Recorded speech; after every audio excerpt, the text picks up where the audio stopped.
Hola, ¿cómo están? Algunos bien, otros más o menos. Pero también se vale estar más o menos. Pero esperemos que salgamos mejor. Si ustedes al escuchar la palabra exiliados, ¿qué es lo primero que se le viene a la cabeza? Tal vez algunos pensarán en algo político, tal vez otro pensará en algún tiempo doloroso o de lejanía. Otros tal vez pensarán en alguien que conocieron o noticias. O para otros es un concepto que tal vez les sea absolutamente irrelevante. No obstante, este concepto no es solamente un concepto de este mundo, de político, sino que también es un concepto de eternidad. Y les voy a explicar por qué. En el principio de la creación, cuando Dios hizo los cielos y la tierra, y vio que era bueno, puso al hombre y la mujer, ¿a dónde? En el huerto del Edén, ¿verdad? No tenemos claro cuánto tiempo estuvo allí, solo sabemos que vivió por un periodo de tiempo, no sabemos cuánto, y en ese periodo ellos hicieron su vida, y la Biblia dice que el Señor le había puesto ciertas reglas a Adán y Eva: hagan de todo, todo lo que esté en su mano, prosperen, menos toquen ese árbol que está allí, que yo les estoy mostrando. Tampoco la Biblia no especifica cuánto tiempo pasó hasta que Eva y luego su esposo Adán desobedecen el mandato de Dios y son echados del jardín del Edén. Básicamente, un exiliado es una persona que es sacado de un lugar a la fuerza para ser llevado a otro lugar. Y es más o menos lo que le pasó a Adán y Eva.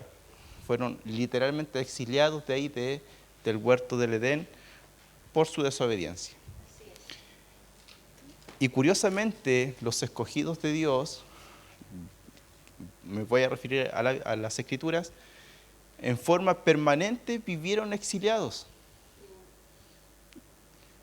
Exiliados en Egipto, exiliados en Babilonia, distintos momentos exiliados, arrebatados de su lugar para estar en otro y vivir en otro tiempo, o sea, en otro lugar, con otra cultura. Y resulta que nosotros mismos, cuando decidimos pertenecer a la familia de fe del Señor, alguien nos dijo que ahora somos parte de la familia de Dios, del reino de Dios. Somos ciudadanos del cielo. No sé si a alguien le dijeron eso, pero a mí me dijeron eso. Ciudadanos del cielo. Pero si nos ponemos a pensar, no estamos en el cielo, estamos acá, en Chile. Estamos en la capital, Santiago. Y yo sé que aquí hay de distintas comunas, y de la comuna que usted sea, usted también pertenece a esa comuna. Y pareciera ser que nuestra ciudadanía del cielo de repente queda un poco de lado, porque en realidad tenemos que ser ciudadanos de esta tierra también. Y llevándolo a las Escrituras, quiero hablarles de un personaje, de un hijo de Dios, de un siervo del Señor, que también es, yo creo que uno de los exiliados más famosos que tiene la Escritura, que es Daniel. ¿Han escuchado de Daniel, no es cierto? ¿Se acuerdan que la vez anterior que compartimos el mensaje, algo les comenté de Daniel? ¿Qué significa su nombre? Dios es mi juez.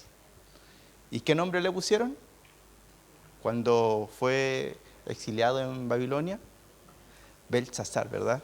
¿Alguien se recuerda lo que más o menos significa? Que también lo expliqué la vez anterior, que es Bel, se refiere a un ídolo babilónico, y que Bel te proteja o que Bel proteja al rey. Y básicamente los nombres en esa época y en ese periodo y en esa cultura, tanto como la babilónica como la hebrea, eran muy importantes, súper importantes. Así que no solamente estos babilónicos querían llevarse lo mejor de los lugares que conquistaban, sino que literalmente querían apoderarse como de su mente y de todas sus capacidades, incluyendo su fe. Y por eso les cambiaban los nombres.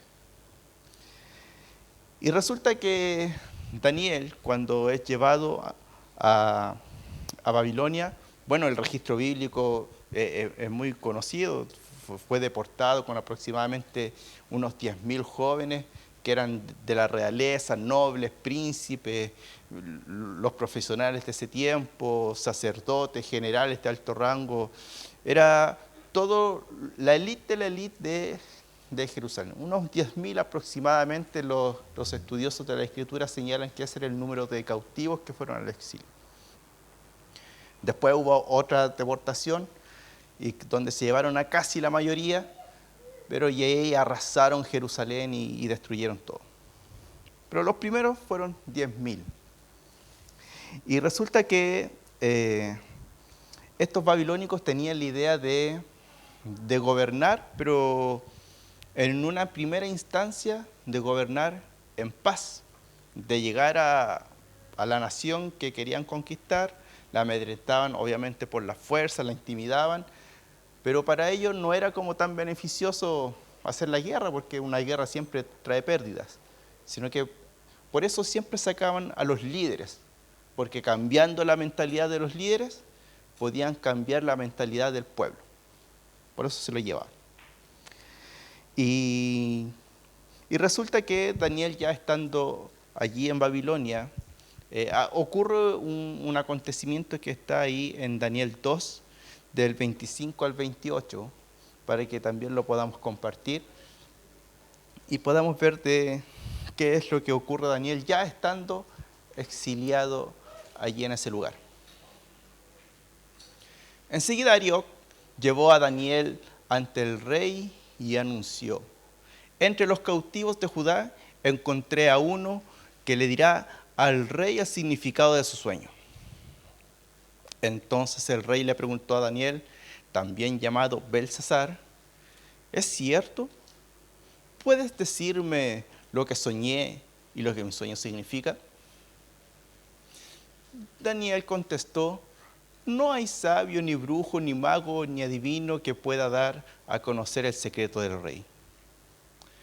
Pero hay un Dios en el cielo, quien revela los secretos, que le ha dado a conocer al rey Nabucodonosor lo que ocurrirá en el futuro.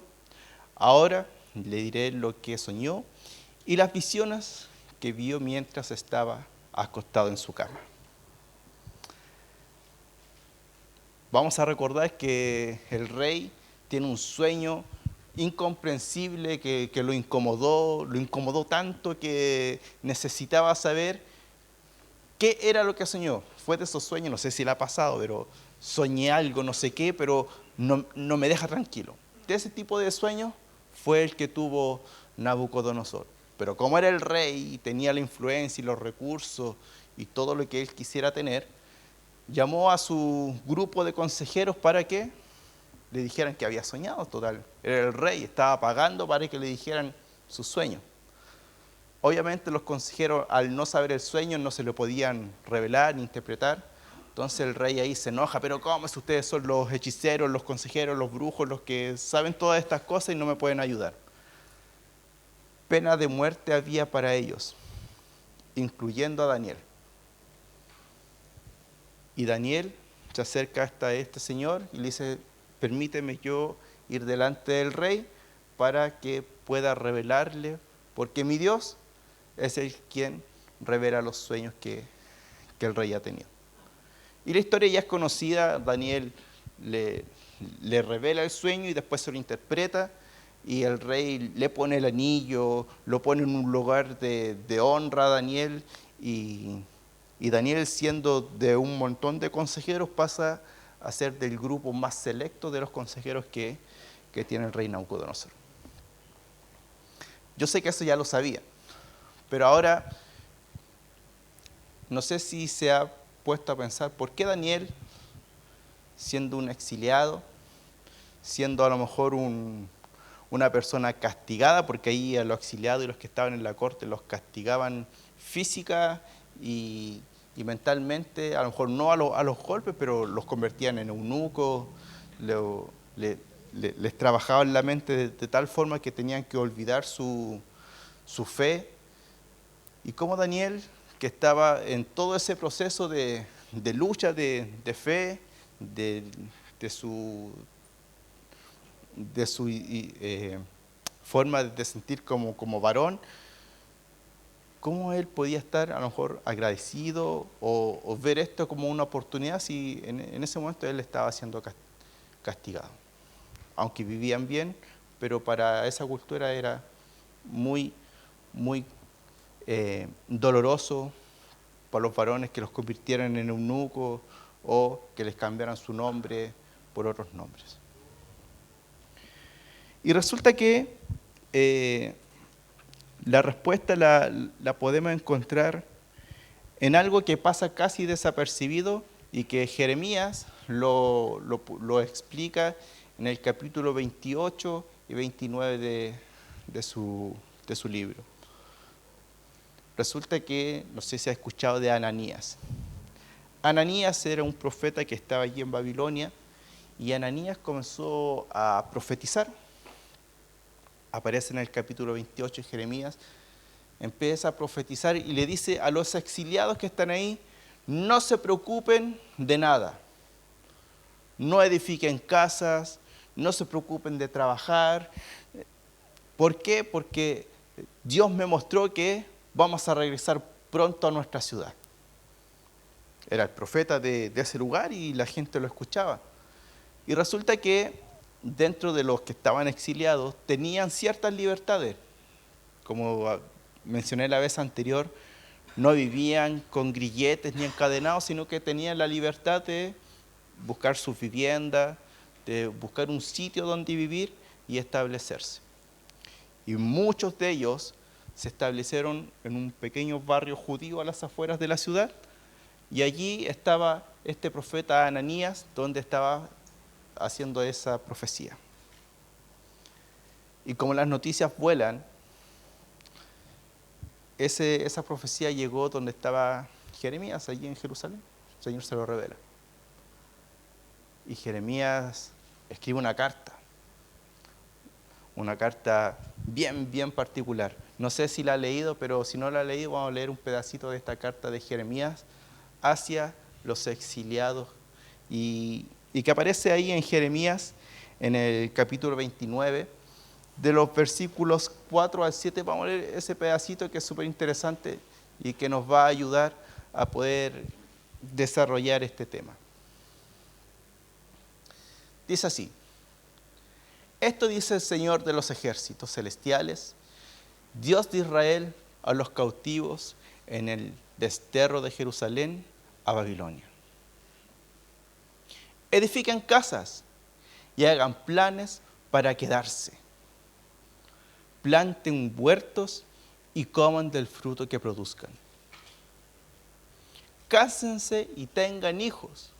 Luego encuentren esposos y esposas para ellos, para que tengan muchos nietos. Multiplíquense, no disminuyan. Y trabajen por la paz y prosperidad de la ciudad donde los envié al destierro. Pidan al Señor por la ciudad, porque del bienestar de la ciudad dependerá del bienestar de ustedes.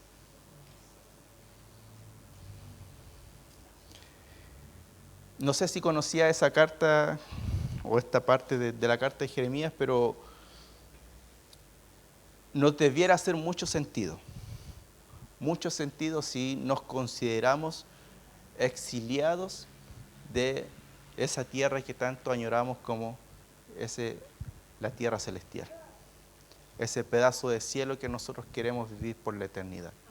Y cuando deseamos de corazón que nuestra ciudadanía celestial se refleje, uno de repente piensa, debería juntarme con puros cristianos en realidad, porque si me junto con personas mundanas como que me cuesta, como que prefiero que no, porque me van a molestar, porque no me escuchan, ¿no?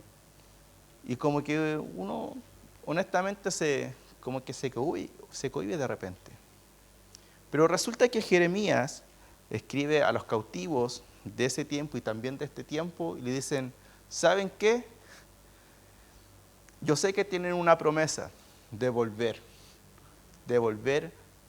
a la ciudad del Señor.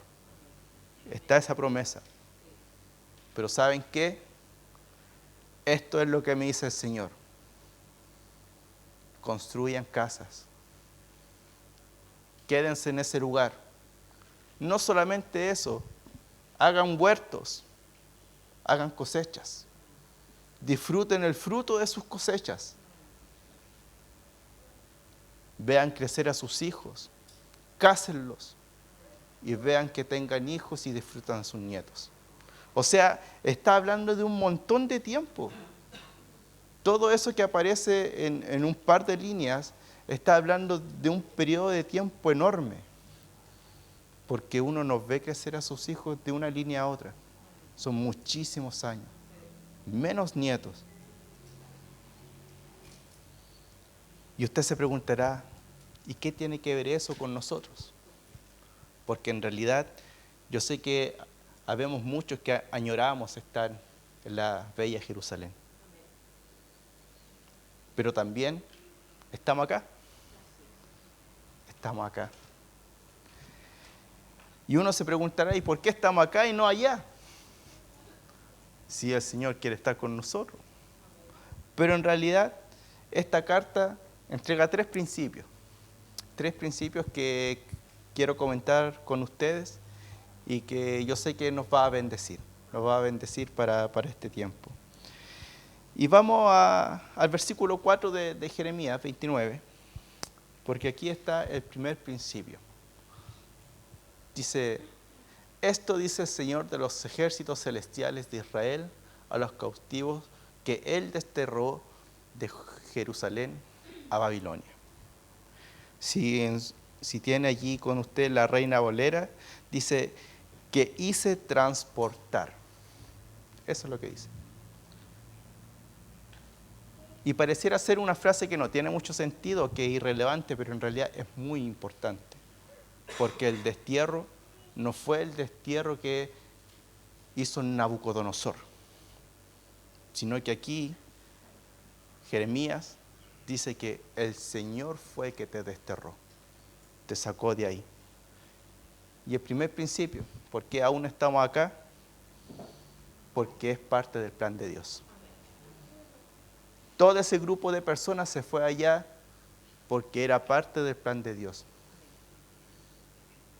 No porque el rey tuviera un ejército más grande, porque fuera más rico, que tuviera más influencia, sino simplemente porque el Señor dijo, yo tengo un plan para mi pueblo. Pero para que ese plan me funcione, tienen que salir de aquí, tienen que irse a otro lugar. Es parte del plan de Dios. ¿Se acuerdan que les mencioné que se juntaron con un grupo de hebreos?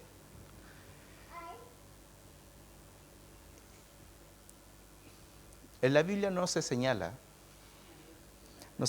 pero creo yo, no creo, estoy convencido de que esa generación de exiliados que estuvo allí y que después retornó a construir el templo y después los muros, lo que vimos en la vez anterior, el Señor le cambió tanto su mentalidad de querer recuperar sus raíces y sus creencias, que cuando volvieron, no volvieron paganos. ¿Se acuerdan que los israelitas siempre se les acusó de paganía, de que eran paganos? En todo el Antiguo Testamento eran paganos, completos, paganos. Y el Señor los castigaba, se arrepentía y volvían a ser paganos. Y ese es el resumen del Antiguo Testamento. No, pero igual léalo. Siempre hacían lo mismo. ¿Y saben? Cuando llegan a la reconstrucción, ya no eran así, eran distintos.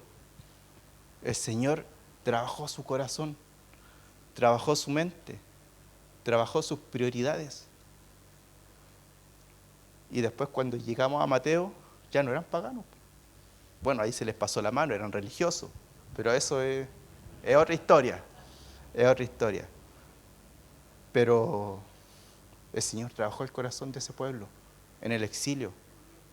Así que son paganos, yo los voy a llevar a tierras paganas. Y en tierras paganas, el Señor quebró el corazón y ellos no querían ser más paganos. Hay algunos que sí, agarraron vuelo y vivieron su paganía bien vivida.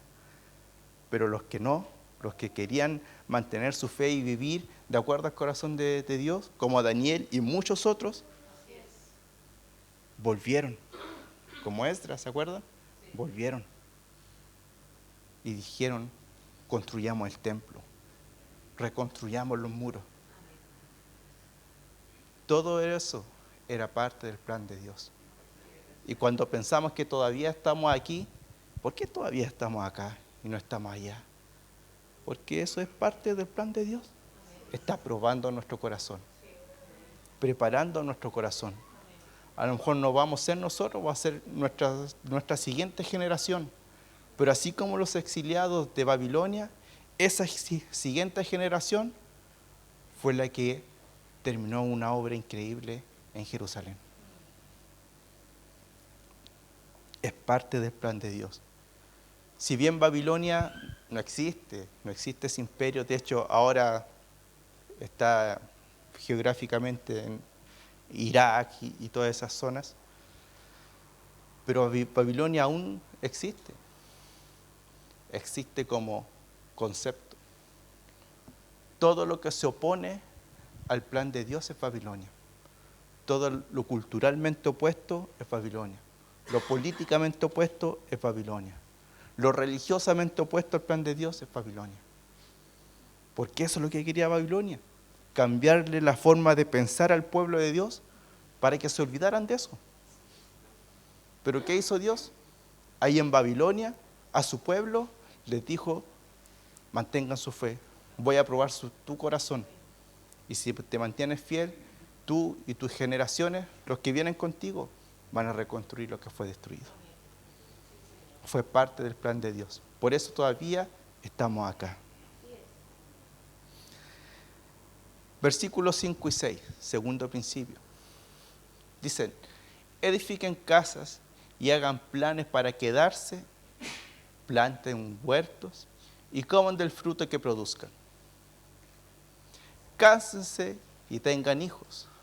Luego encuentren esposos y esposas para ellos y que tengan muchos nietos. Multiplíquense, no disminuyan.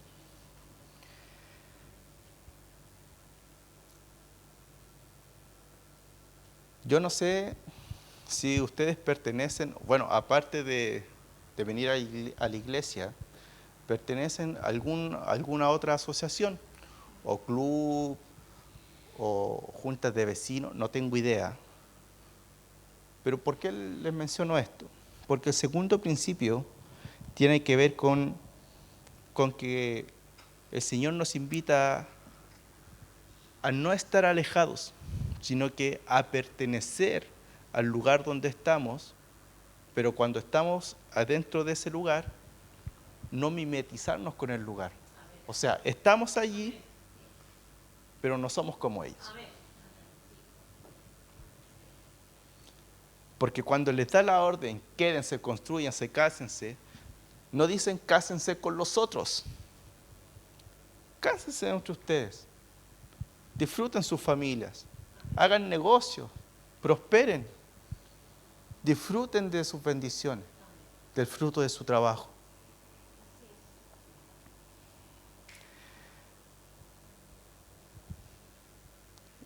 Hay cierto pensamiento que señala que los cristianos deberían estudiar todos en colegios cristianos o buscar empresas cristianas y todos trabajar ahí. Podría ser, pero en realidad es poco factible. Porque la mayoría vivimos en lugares o trabajamos en lugares donde tal vez el único cristiano eres tú o soy yo. Y en esos sectores y en esos lugares, ¿qué es lo que dice? Participa de ellos, que te vean, que te conozcan y que a través de ti también me conozcan a mí. Y ahí el Señor vuelve a probar el corazón, lo vuelve a probar. En medio de la ciudad y en medio de la Babilonia, ¿qué es lo que hace el Señor? Prueba nuestra fe. Eso es lo que hace.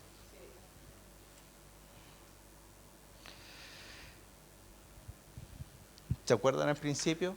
Cuando leímos Daniel, cuando Daniel va delante de la presencia del rey, Daniel perfectamente puede haber dicho, no, ¿y por qué voy a ir para allá?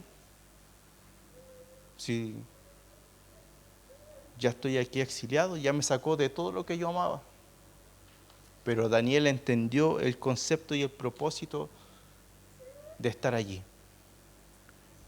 Comprendió este principio.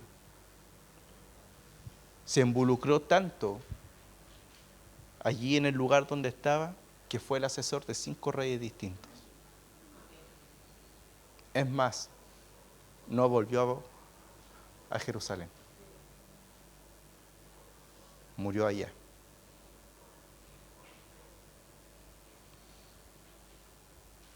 Se comprometió. ¿Se acuerdan cuando acusaron a Daniel de que estaba orando? Y lo acusaban de que había quebrantado la ley. A los exiliados, después de hacerle todo un trabajo de reconvención, de cambiarle el pensamiento, después le daban la libertad de que ellos escogieran su fe. ¿A qué Señor se iban a servir? Algunos servían a Abel, otros dioses, y otros como Daniel, sí vieron al Dios del cielo, a su Creador. No estaba prohibido, no era castigado, salvo que bajo ciertas circunstancias y ciertas leyes mal hechas, y con ciertos reyes sí era penado. Pero en la mayoría de las ocasiones había libertades para eso. Y gracias a eso, muchos hijos de Dios de ese periodo cultivaron su fe en Babilonia, en donde le querían cambiar su forma de pensar, en donde todo era opuesto a lo que ellos pensaban, pero ellos vivieron allá, se involucraron, hicieron negocios, prosperaron, y después cuando quisieron volver, se ofrecieron a volver. Yo voy y vuelvo a la reconstrucción. Daniel tuvo la recompensa a su fidelidad. Siempre estuvo en un lugar de honor. Siempre estuvo allí junto a los asesores de más alto rango. Allí estuvo Daniel. Y mira lo que dice el versículo 7. Y trabajen por la paz y la prosperidad de la ciudad donde los envía el destierro. Pidan al Señor por la ciudad, porque del bienestar de la ciudad dependerá el bienestar de ustedes. Amén. Yo no sé si usted lo ha hecho en algún momento, puede ser de que sí, que cuando vaya a lo mejor de camino de la iglesia a su casa y dice, hoy ese negocio no estaba, pusieron unos nuevos locales, mira, aquí van a hacer una zona de locales, de negocio, peluquería, cosas de mascotas, y cosas así. Yo no sé si usted ha orado por eso. Porque el tercer principio tiene que ver con amar a tu ciudad. Ama donde tú vives. Ama la comuna en que tú vives. A mí me gusta la comuna donde yo vivo. Me gusta mucho. Debemos bendecir lo que nos rodea. ¿Por qué? Porque si ellos están bien, nosotros también vamos a estar bien. Y aquí habla de dos cosas importantes. Habla de paz y habla de prosperidad. Si oramos para que haya paz, haya seguridad en el vecindario, en los negocios que están ahí, en el supermercado que están ahí, ténganlo por seguro que va a haber paz. Va a haber paz. No se van a ir a meter ahí a delinquir, a robar, donde cuando usted vaya con su familia ahí a comprar, no van a haber bandidos, porque usted ha estado orando por ese local, por ese lugar. Y porque ellos son bendecidos, usted también va a recibir la bendición de vuelta. Y si ellos son prosperados, nosotros también vamos a ser prosperados. Porque la economía de este tiempo es circular. Todo gira. Todo gira. Y si a los que tienen más les va mal, a los que tienen menos les va peor todavía. Amemos nuestra ciudad. Amemos el lugar donde estamos, donde el Señor nos puso. Porque primero fue idea de Él. Él tiene un plan. Y nos puso ahí para probar el corazón de nosotros. Nos dice que participemos de ello. Si tiene la posibilidad de integrarse a algún grupo de algo, hágalo. Si puede hacerlo, hágalo.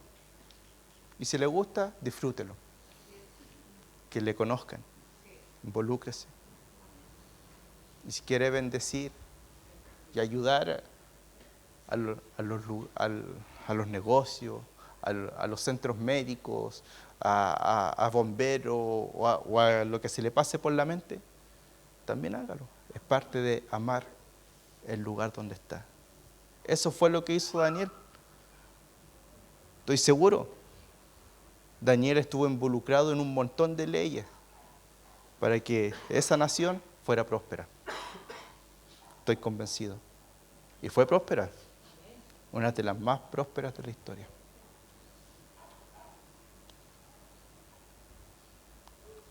Es un plan de Dios. Si seguimos en el exilio, debemos conocer lo que el Señor quiere para los exiliados. Es parte de su plan. Él quiere que participemos del lugar donde Él nos puso, que nos vean y que lo podamos bendecir para nosotros también ser bendecidos. Gracias, Dios, le damos por este tiempo.